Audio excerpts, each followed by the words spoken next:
All right, so the old motor is out of the engine bay here. It's sitting over on the side, and we have on the cherry picker what's going in. It's a LS series, more modern gas V8.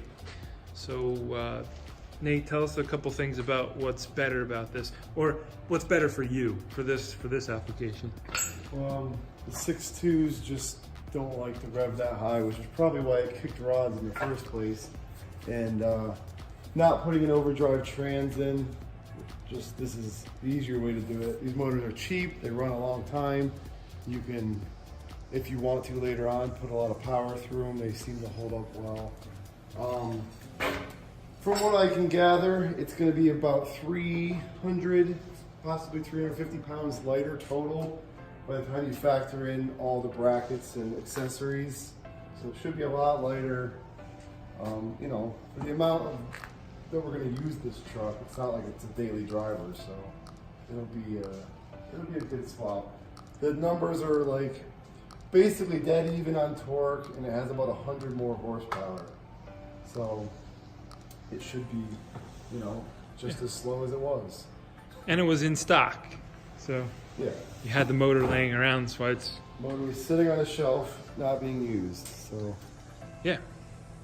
All right, so we want to put together a couple things. You've had it in and out of the truck a couple times for fitment, kind of where the motor mounts go, the clearances you'll need for intake, things like that. Yep.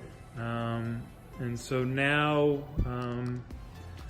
we'll slap together some of the motor mounts and the pieces on the cherry picker here, and get this thing into the truck.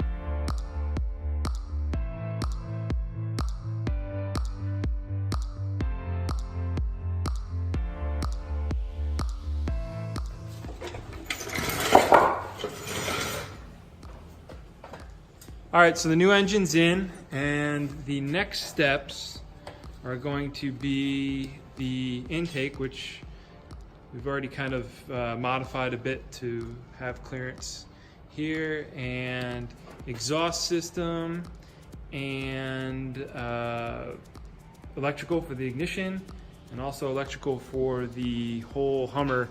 It's currently 24 volt, needs to be converted, all the lights and everything, to 12. But Nate, talk to me about what's going on with the intake here. Had to make some changes so it would clear. It shaved some parts off, I see. We shaved some of this off and broke these off. We'll plug these and relocate the map sensor and the PCV breather. We'll plug these up to the side because it has to fit under the cowl.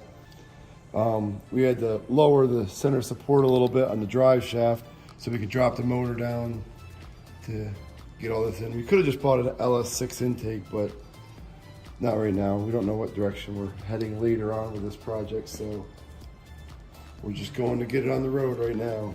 Pretty cool. You can see your custom motor mounts there. And the intake in. Yep, on to the next part.